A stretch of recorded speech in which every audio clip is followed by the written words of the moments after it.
selamat datang di Kursi Kampus. Bersama saya, Tazkia Aulia dari Program Studi Ilmu Komunikasi Angkatan 2018. So guys, nggak nyangka hari ini kita udah ada di episode ketiga Kursi Kampus. Dan sekarang merupakan episode spesial, yaitu memperingati Hari Lahir Pancasila. Untuk kita bahas lebih lanjut nih tentang episode kali ini, kita kedatangan narasumber dari salah satu organisasi mahasiswa, yaitu Badan Perwakilan Mahasiswa di Universitas Pembangunan Jaya. Di sini kita ada Kak Hardi Pranata yang merupakan Ketua Umum BPM UPJ dan Kak Muhammad Ikhwan Maulana yang merupakan Ketua Komisi Legislasi 3 ya Kak ya, di BPM UPJ. Apa kabar Kak Nata? Apa kabar Kak Ikhwan? Kabar baik. Baik ya, sehat ya semuanya ya. Sehat. Gimana nih pendengar juga masih sehat kan? Harus. Nah, untuk pertanyaan pertama nih langsung aja nih, Kanata dan Ikhwan, BPM untuk pendengar yang belum tahu nih, sebenarnya kan kita tuh banyak ya organisasi mahasiswa di kampus kan ya. Ada himpunan mahasiswa, ada BEM, ada BPM, ada UKM. Nah, kalau untuk BPM itu sendiri, sebenarnya tuh BPM itu apa sih? Apa itu BPM? Terus tugas-tugasnya apa sih gitu? Boleh dari siapa nih? Kanata dulu kali ya. Oke, kalau dari ini ngomong gue lupa. Nggak apa-apa, kita fleksibel aja mau. Saya, aku, kamu, gue, lu, nggak apa-apa. Kalau dari gue singkatnya aja. Karena kan udah banyak banget berapa kali ngasih materi juga terkait BPM sama BEM bedanya apa.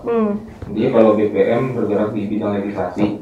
Walaupun ada beberapa sedikit ranah mengambil ke bidang yudikatifnya, sementara kalau di BEM itu mengambil fungsi eksekutif. Nanti jabarannya bisa di Ikhwan sedikit dari Ikhwan juga. Oke, gimana nih Kak jabarannya dari tadi perbedaan BPM dan BEM yang udah dijelasin sama Kanata? Iya, sebenarnya buat mengidentifikasi, maksudnya masalah pembagian ini kan ada legislatif, ada eksekutif, ada yudikatif gitu. Kita maksudnya organisasi di kampus ini kan menganut dari paham ada yang namanya dulu tuh teori trias politika. Jadi itu teori tentang pembagian kekuasaan. Karena dulu waktu itu kita tahu kekuasaan itu masih dipegang sepenuhnya sama kerajaan, monarki istilah katanya kan gitu. Nah terus tapi tokoh dari Prancis punya teori tentang kekuasaan ini nggak sehat nih kalau misalkan dipegang sama satu kerajaan aja, sama satu orang aja. Makanya dibagi ke eksekutif, legislatif, sama yudikatif. Nah, peran dari masing-masingnya sih apa? Maksudnya gini, kalau kayak legislatif itu kayak lembaga permusyawaratan, ibarat kata kita membentuk suatu program undang-undang, merencanakan kalau di negara ya, kalau legislatif negara kan DPRD, kayak APBN gitu-gitu, terus lembaga pengawasan ke eksekutifnya, ke ormawa-ormawa kalau eksekutif. Nah, eksekutif ini dia nih tugasnya itu menjalankan, menjadi sebenarnya menjalankan daripada apa yang kita musyawarahkan. Jadi misalkan kita mempunyai suatu undang-undang, misalkan undang-undang tentang di Indonesia ini, kita implementasinya Indonesia punya undang-undang tentang bagaimana supaya mewujudkan keadilan. Nah, eksekutif itu yang memiliki peranan tersebut untuk mewujudkannya bagaimana. Nah, itu eksekutif. Kalau di kampus ada BEM. Nah, HIMA juga termasuk ke eksekutif. Terus ada juga UKM dia juga termasuk ke eksekutif sebenarnya. Nah, terus yudikatif. Nah, yudikatif ini lembaga peradilan. Maksudnya apabila terjadi sebuah, misalkan contohnya Ketum Nata sendiri nih, Ketum Nata punya salah gini, nah diadilin, maksudnya dari undang-undang. Iya, mengikuti apa yang dari undang-undang tersebut gitu. Oh, berarti perbedaanin kalau misalnya di BEM itu lebih ke eksekutif, kalau misalnya BPM itu lebih ke yudikatif ya? Legislatif. Sorry, lebih ke legislatif. Iya. Oke. Boleh dong diceritain nih sepanjang perjalanan menjabat sebagai BPM nih, tugas-tugas dari BPM itu apa sih Kak? Tugas-tugasnya sejauh ini kita membentuk rancangan undang-undang untuk membentuk produk hukumnya sendiri. Terus kita lebih berfokus ke ranah pengawasan ke eksekutif. Bisa dari BEM-nya, nggak dibilang kontak dari ormawanya juga, terus dari UKM gitu. Oh, kayak gitu. Terus ada ini nggak sih kalau misalnya BPM itu kayak acara-acara yang diadain gitu untuk kampus, untuk mahasiswanya itu ada nggak sih kalau BPM? Acara maksudnya tuh untuk yang Kayak lebih untuk mungkin spesifik ke ranah kita ya. Sejauh ini kalau terkait acara waktu itu pemilu, waktu pemilihan Presma, terus kita ada Aspiration Day juga. Aspiration Day itu apa tuh, Kak?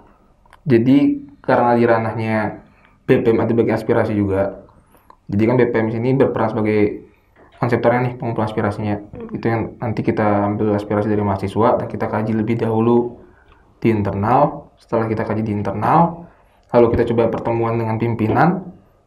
Ketika kita udah ketemu atas jawaban-jawaban dari pertanyaan mahasiswa ini, baru kita lempar ke eksekutif.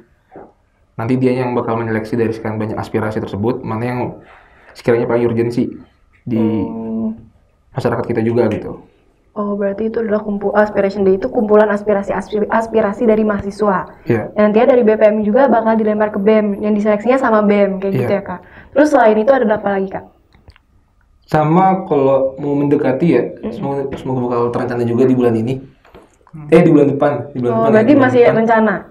Iya, kita mau membentuk nih, di bulan depan itu kita udah mau mengesahkan undang-undang Ikatan Keluarga Besar Mahasiswa yang di tahun periode sebelumnya mungkin ketunda di satu bab ya, cuma satu bab. Iya. Jadi kita mau ngesahin itu sekaligus kita mau berusaha mengesahkan undang-undang pemilihan rakyat. Pemira, apa itu pemira? Gue jelasin ya. Jadi kalau misalkan pemira itu kayak pesta demokrasinya di kampus-kampus lainnya, kayak pemilihan Presma, pemilihan ketua himpunan, pemilihan ketua umum. Nah, di situ dalam satu pekan atau satu jangkauan. Nah, itu di dalam pemira tersebut. Ntar ada undang-undangnya bagaimana KPU itu bisa terbentuk, KPU itu dari mana, gimana tata caranya yang baik. Nah, itu ada di situ di undang-undang pemira tersebut. Jadinya undang-undang pemira yang menjadi landasan kita dalam nanti pesta demokrasi ke depannya gitu loh. Oh, berarti undang-undang pemira itu menjadi landasan pesta demokrasi. Iya. Berarti tadi rencana bulan depan ya? Iya. Mensahkan undang-undang pemira dan IKBM. Kalau IKBM itu apa? Ikatan Keluarga Besar Mahasiswa. Jadi itu ibarat kalau di kita undang-undang dasar ya. Iya. Di negara. Jadi itu dasarannya gitu. Itu di RT-nya yang mencakup bagaimana kita cara berorganisasi. Terus ini khususnya berarti di BPM-nya ya? Enggak, itu mencakup di seluruh mahasiswa. Ya, misalkan lu mahasiswa nih, lu pengen masuk himpunan, persyaratannya dasarnya apa sih gitu. Walaupun di himpunan ada DRT masing-masing, tapi landasannya dari KBM itu sendiri gitu. Oh, berarti dari BEM membuat landasan-landasan untuk BPM.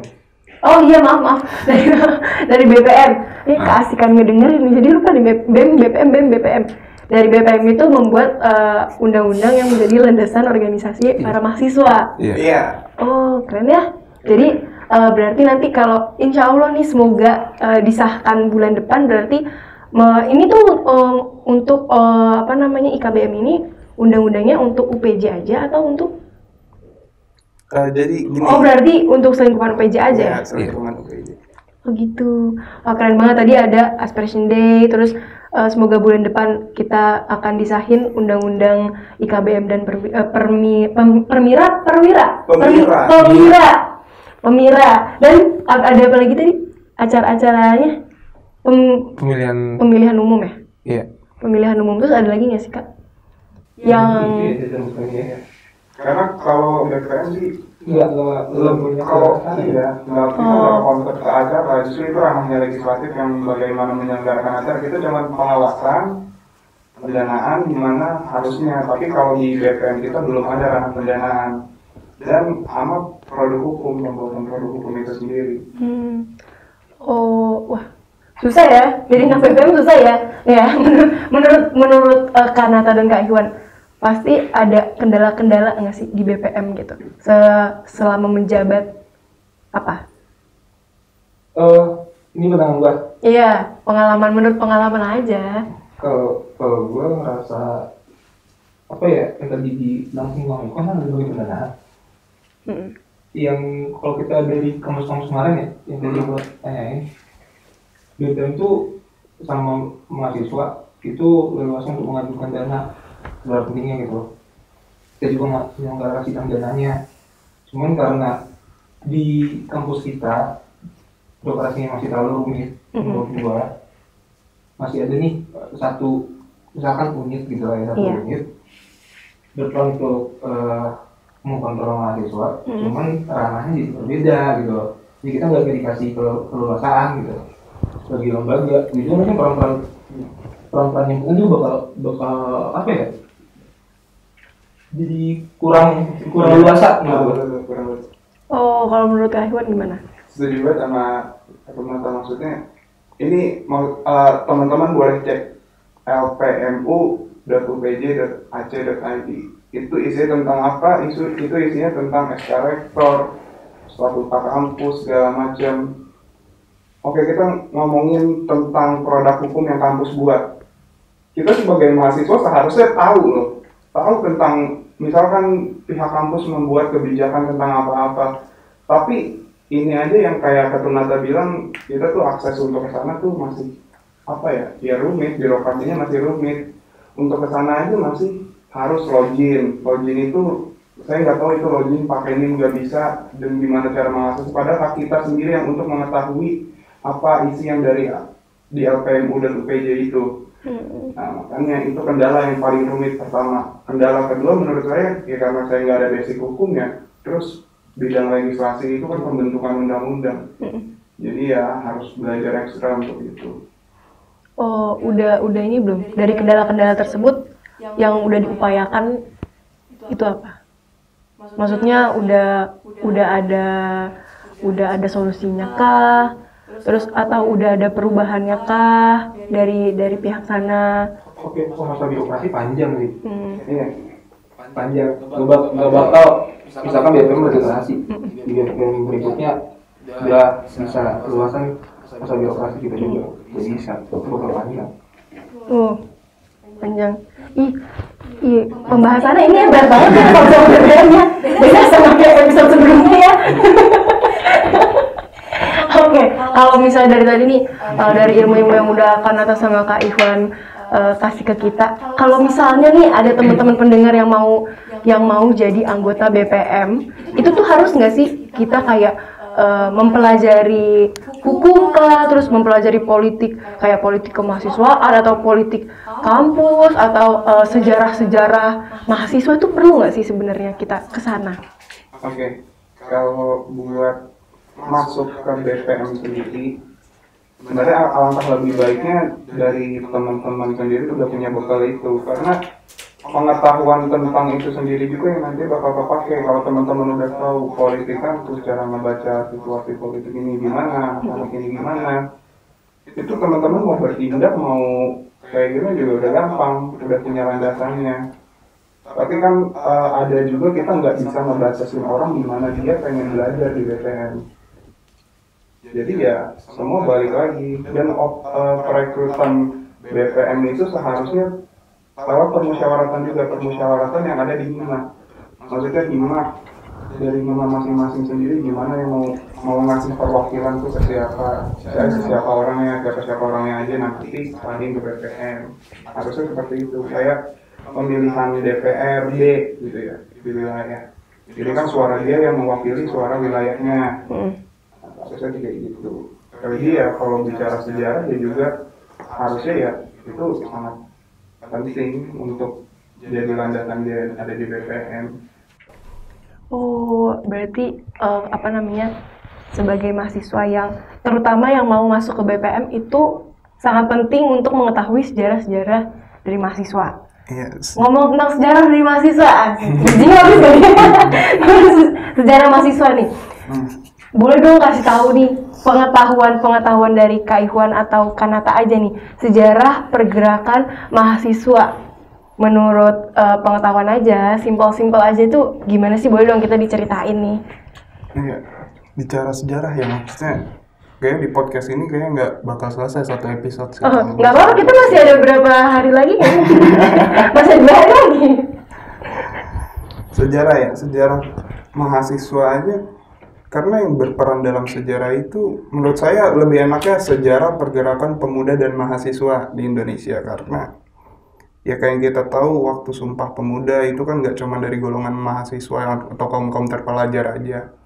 Nah, pemuda juga dilibatkan dalam itu. Nah, awalnya yang saya pernah baca dan pernah ikut diskusinya juga ya tentang sejarah pergerakan pemuda dan mahasiswa di Indonesia, itu ada di tahun 1908. Namanya masih kaum kumpulan dokter.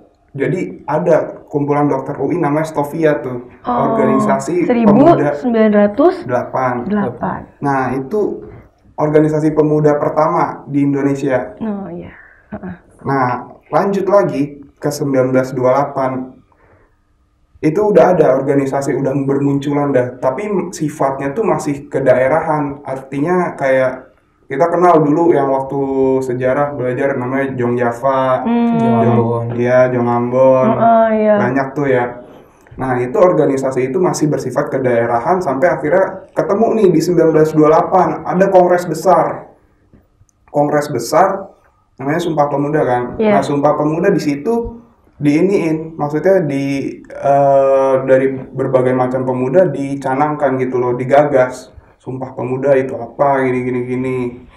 Nah, lanjut lagi ke tahun 1945. Nah, pergerakan pemuda itu, coba bayangin aja ya kawan-kawan bisa iniin. Kalau misalkan Soekarno dan Hatta ini nggak segera karena kan pikiran golongan tua itu untuk memerdekakan bangsa itu, tahan dulu Bung, maksudnya ntar kita jangan tergesa-gesa dalam merancang kemerdekaan kita, dalam memproklamirkan kemerdekaan kita. Nah, kawan-kawan juga udah tahu kan ceritanya, maksudnya kenapa sih Soekarno ini bisa cepat dari penyerahan Jepang pada tanggal 14 Agustus itu bisa cepat ke 17 Agustus itu kan karena adanya desakan dari golongan muda, penculikan Soekarno ke Rengas Dengklok. Nah, coba aja kalau misalkan kita tunda beberapa tahun kemudian penyerahan kekuasaan dari Jepang ke Amerika, ya mungkin Indonesia udah diintervensi sama negara lain pada saat itu. Nah, itu merupakan bentuk dukungan dari golongan muda di tahun 1945. Nah, muncullah gerakan kemahasiswaan di tahun 65. Ini baru gerakan kemahasiswaan itu baru muncul di tahun 65. 65 itu ada, kita tahu G30 SPKI ya teman-teman semuanya. G30 SPKI itu jadi perannya ada namanya tuh Tritura. Pertama, tuntutan rakyat itu yang menggagas tuh, jadi rakyat bersama mahasiswa, pertama bubarkan PKI, kedua rombak kabinet, yang ketiga kalau nggak salah ya turunkan harga pangan apa. Nah, jadi mahasiswa berbondong-bondong mendesak kepada Presiden Soekarno waktu itu untuk ya menuntut Tritura itu. Nah, dari 65 itu muncul sebuah pergerakan besar, akhirnya muncul sebuah produk baru kayak gerakan-gerakan. Kita tahu kalau di kampus-kampus lain terkenalnya jadi kayak gerakan GMNI, Gerakan Mahasiswa Nasional Indonesia, GMKI, terus kami. Nah, itu semua terbentuk dari gerakan 65 itu, tahun 65. Terus lari lagi ke tahun 75. Nah, di 75 sampai 77 kalau nggak salah ya tahunnya. 75 sampai 77 tuh ada pergerakan oleh mahasiswa itu karena masuknya investasi Jepang. Karena takut banget di Indonesia pada saat itu investasi Jepang yang lagi masif-masifnya. Terus perekonomian Indonesia yang waktu itu juga turun. Jepang masuk memberikan investasi yang besar, takutnya maksudnya berpikiran kayak wah ini kayaknya merupakan suatu metode kolonialisme lagi zaman dahulu, di mana Jepang penanaman itu takutnya kan kayak apa sih, kayak stigmanya tuh kayak penjajahan secara nggak langsung. Nah, dari situ kita tahu juga teman-teman tahu kan mobil Kijang gitu apa. Nah, Kijang tuh sebenarnya ada kepanjangannya. Oh iya. Iya. Betul ya? Kerjasama Indonesia Jepang. Oh. Nah, keluarnya di tahun itu mobil Kijang. Kijang, ini menarik ya. Iya. Lanjut lagi ke tahun berapa ya? 98. Ya kita tahu lah 98 semua tuh aksi mahasiswa terbesar penurunan Presiden Soeharto pada saat itu. Aksi reformasi. Nah, di situ ya 98 teman-teman maksudnya kalau dari sini aja kan kurang puas apa gimana bisa nonton-nonton lah, baca-baca buku yang lain. Dan aksi terakhir sih di tahun 2019 dan 2020. 2019 itu ada aksi pergerakan reformasi di korupsi. 2020-nya ada Omnibus Law. Oh, waktu tahun 2019 sama 2020 Kak Ichwan dan Kanata ada nggak? Turut andil nggak dalam aksi pergerakan mahasiswa itu? Kalau RKUHP, ya. Waktu itu gue sebenarnya kalau dibilang niat ikut demo apa kagak, berawal di RKUHP pasal RKUHP pertama, itu gue iseng liput. Oh, berarti jadi bahan liputan awalnya ya? Iya, awalnya gitu. Jadi ceritanya awalnya gue biasanya dokumentasi di acara Kamisan. Gue ambil di sana, terus tiba-tiba teman ada dari komplotan mahasiswa lain, gue lupa dari mana, ngegiring ke daerah ini aja, ke daerah gedung DPR, bilangnya gitu. Makanya kalau dari sana langsung ke gedung DPR, oh ternyata lagi ada aksi massa nih, aksi mahasiswa gitu. Terus pas tanya-tanya isu tentang apa, pas juga gue waktu itu dikabarin sama ketum BPM sebelumnya gitu. Kalau bisa minggir aja gitu, soalnya itu permasalahan RKUHP gitu. Kalau ikut aksi massa gue waktu di RKUHP doang sih, kalau Omnibus gue enggak. Kalau Kak Iwan? Oh, ikut kita di RKUHP karena waktu itu masih masih semester tahun lalu ya? Tahun lalu, semester 4. Iya, kalau nggak salah semester 4 itu ikut sih. Ya, ikut aja sama temen-temen gitu, ngeramein aksi. Gimana, penasaran juga sih euforia aksi itu kayak gimana sih? Dan itu banyak banget. Banyak banget, terdata justru ada 70 ribuan orang loh mahasiswa. Wow. Dari tahun 1908 berarti ya sejarahnya sampai 2020. Menurut Kak Ikhwan nih, semangat pergerakan mahasiswa yang paling Kak Ikhwan kayak ini semangat ini menarik banget nih untuk diaplikasikan sampai sekarang, itu di tahun berapa yang mana Kak? Berapa ya? Karena gini loh, problematika di setiap tahun itu berbeda-beda. Oh, iya. Jadi setiap masa tuh punya lawan masing-masing. Iya, lawan masing-masing, tapi pada ujungnya sama tetap. Ya mereka menolak atas sebuah penindasan yang ada dari mereka, tapi kalau ditanya paling menarik, wah pengen nih gue hidup zaman ini kayak gini. Kayak di tahun 28 deh. Kayak tuh kan soalnya kan kita baru tahu, wah ini ada orang Ambon gini, kita bersatu untuk menggagas Sumpah Pemuda. Kayak merinding banget sih kalau di sana. Wow, berarti di tahun 1928 ya? Satu sisi juga gini, kalau lu lihat pergeseran ke zaman sekarang, rasa cinta akan kebudayaan udah turun. Misalkan gue mandang orang Jawa gitu, oh yaudah di Jawa doang gitu. Kalau di zaman dulu ketika gue orang Batak misalkan, gue orang Jawa, ya ini sesama kita gitu loh, sesama masyarakat Indonesia yang dimana yaudah kita kumpul jadi satu aja nih semua suku gitu. Nah terbentuk pergerakan itu. Udah makin sini tuh pergeserannya udah makin kelihatan lah masalah kebudayaan. Oh berarti dari tahun 1908 sampai 2020 itu bisa dibilang banget kalau misalnya sosok mahasiswa itu sangat berperan penting ya di dalam sebuah pergerakan. Penting banget ya. Penting banget. Untuk teman-teman yang mau tahu lebih lanjut tentang sejarah pergerakan mahasiswa yang tadi udah sekelebat diceritain, enggak sekelebat tadi, panjang banget ya diceritain sama Kak Iwan yang wah ilmunya subhanallah. Itu bisa dicari di YouTube, banyak banget kan pasti di YouTube. Terus ya di buku PKN, PKN-nya jelek kayak gue. Ini harus digali-gali lagi nih untuk menumbuhkan semangat pergerakan mahasiswa untuk menjunjung tinggi NKRI. Keren banget ya. Keren banget. Nah, baik lagi nih ke tema kita yaitu hari lahir Pancasila. Untuk Kak Nata dan Kak Ihwan, dari sejarah yang tadi, terus beberapa pergerakan mahasiswa yang udah kita lakukan gitu.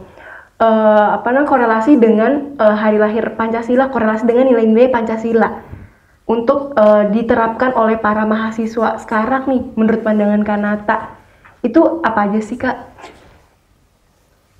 Menurut gua Peran mahasiswa dalam menerapkan nilai-nilai Pancasila. semua nilai sih, nggak ada spesifiknya antara di poin beberapa dari Pancasila. Hampir semuanya. Kalau kita lihat sejarahnya tadi juga, kan itu lebih ke bagaimana antar suku, antar umat beragama juga, bagaimana bersatu untuk suatu pergerakan dan itu dia melakukan dalam nilai Pancasila. Gitu. Terlebih yang sebenarnya kalau menurut gua ini harus terus ada yang nanti budaya Indonesia juga itu sekarang musyawarah. Oh iya. Itu dicila ke 4 kerakyatan di sini kalau cuma kebijaksanaan sekarang musyawarah perwakilan. Ya betul. Nah, baru mau ngomong tadi, kecepatan aja. itu perlu banget juga. Paling jadi budaya kita, musyawarah itu jadi budaya kita. Musyawarah ya. Nah, menurut tanggapan dari Kak Nata dan Kak Ihwan, dilihat dari mahasiswa sekarang tuh sebenarnya udah menerapkan nilai-nilai Pancasila belum sih? Terutama yang musyawarah tadi ini menurut Kak Nata. Gue nggak bisa mengerti bisa, itu udah bisa menilai mahasiswa itu dari bagaimana sekarang gitu. Intinya kalau gue kata ke diri gue juga gitu loh. Ya gini, kalau permasalahan penerapan nilai Pancasila kalau dilihat seiring perkembangan zaman itu bakal menjadi hal yang sangat penting dalam mengamalkan nilai Pancasila karena kan kita masuk ke era modernisasi juga gitu loh. Iya. Banyak masuk ke era modernisasi, terus kita juga masih banyak isu-isu, jangankan isu dalam negeri ini, isu di luar pun jadi dalam negara kita juga. Iya. Jadi ya kalau kita nggak bisa mengamalkan Pancasila ini pertanyaan juga ada di negara kita. Jadi nggak melulu terkait permasalahan di negara Indonesia, tapi dari luar pun bisa berakibat ke kita. Oh. Ya. Oke, nih pertanyaan terakhir nih. Kita simpulin aja nih ya. Di era tadi kan Kanata sempat singgung di era modern yang sekarang. Dan menurut Kanata itu nilai-nilai Pancasila itu semuanya emang penting ya kan. Terus terutama menurut Kanata itu ada musyawarah di sila keempat, tahu kan? Nah, di era modern yang sekarang nih menurut Kanata. Sekarang kan zaman tuh udah makin canggih ya kan. Banyak orang yang belum tentu bisa kayak Pancasila ya, satu ketuhanan yang Maha Esa, ini cuma tahu itunya doang ya kan. Yeah. Banyak banget, mungkin gue juga gitu kan, mungkin dari salah satu dari kita atau bahkan kita semua itu belum paham banget mengenai sebenarnya dari pasal sebenarnya dari 1, 2, 3, 4, 5 penjabaran seperti apa? Iya, penjabaran seperti apa, maknanya seperti apa, nilai-nilainya seperti apa. Nah, yang sekarang aja udah era modernisasi. Pancasila itu udah lama banget gitu ya kan. Yeah. Nah, untuk biar anak-anak sekarang nih terutama mahasiswa di era globalisasi, di era modernisasi menurut Kanata yang untuk memaknai nilai-nilai Pancasila itu di sehari-harinya itu kayak gimana sih Kak? Kayak kita ambil musyawarahnya aja deh. Kalau tadi kan Kanata highlightnya musyawarah gitu. Musyawarah itu sebagai nilai Pancasila yang dapat dipakai di era modern yang sekarang untuk mahasiswa itu seperti apa? Maknai tentang musyawarah era modernisasi. Iya.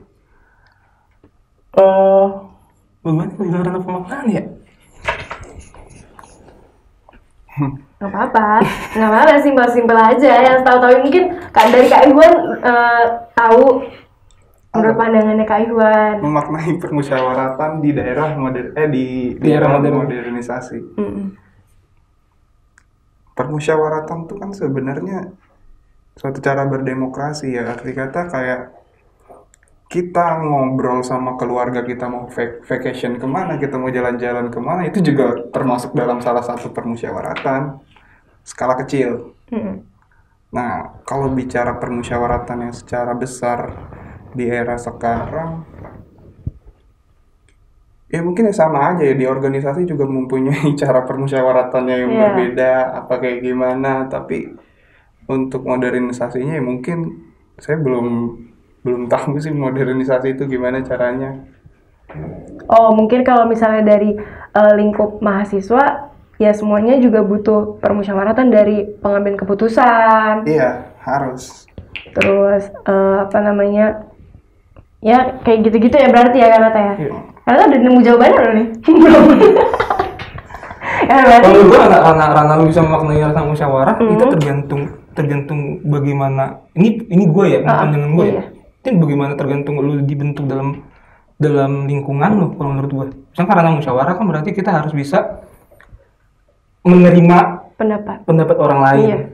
Kita nggak bisa langsung nilai buruk, salah atau benar dalam pendapat orang lain seperti itu. Ya kalau gue individunya terbentuk karena ya pandangan lu selalu benar. Bisa main nggak gue karena musyawarah?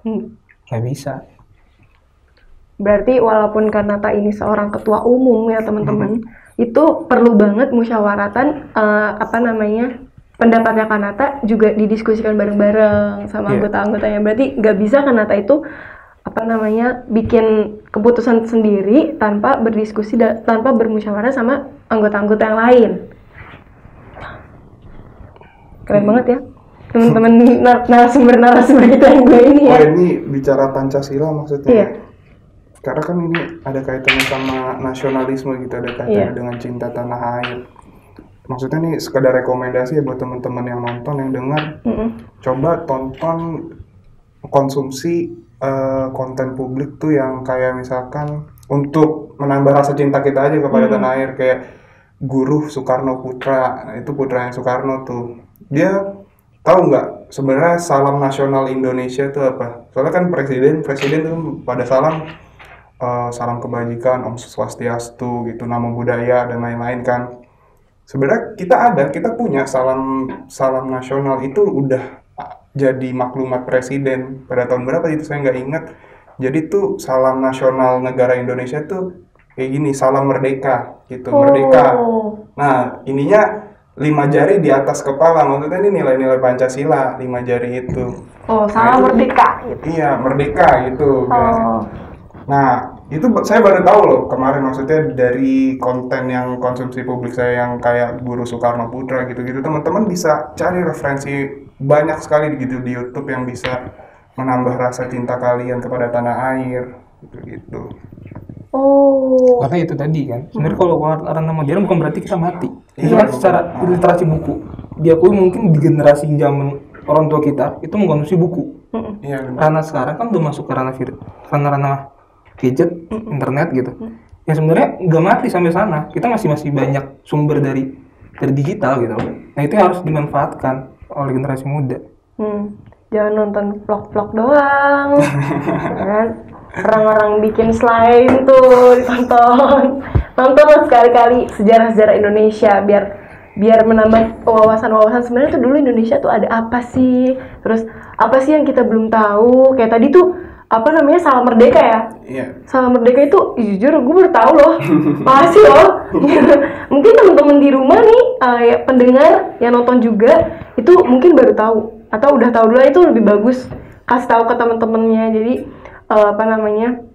menambah wawasan teman-temannya juga itu kan. Wah, saking serunya pembahasan kita kali ini nggak sadar nih kalau misalnya udah di penghujung episode. Seru banget kan? Guys, ini dari tadi Kanata sama Kak Ihwan itu udah ngasih tahu kita nih sama-sama tentang perbedaan BPM dan BEM, terus sejarah pergerakan mahasiswa dari tahun 1908 sampai tahun ini ya 2020, dan semoga masih terus berjalan semangat-semangatnya mahasiswa ke depannya oleh generasi-generasi kita selanjutnya. Jangan sampai runtuh, walaupun tadi kita udah berada di era modern, tapi semangat kita juga harus tetap di-upgrade juga, harus tetap modern. Jangan sampai kalah sama mahasiswa-mahasiswa yang dulu, tapi semangat kita harus semangat yang sekarang. Kayak gitu. Oke, seru nggak nih? Seru nggak nih pembahasan kita? Ya kan? Walaupun berat-berat, tapi ilmu kita tuh pastinya bakalan nambah-nambah terus kan? Kursi kampus emang the best, guys. Oke. Tapi tenang, kita episode 3 ini bukan episode terakhir. Kita masih ada episode-episode selanjutnya yang pastinya bakalan nambah pengetahuan-pengetahuan kalian di rumah. Jadi kalau misalnya kalian masih penasaran nih sama podcast Kursi Kampus, bisa banget kunjungi laman Instagram kita di @bem.upj, Twitter kita di @bem_upj, dan bisa dengar podcast kita dalam bentuk audio di Spotify, yaitu BEM UPJ semuanya caps lock.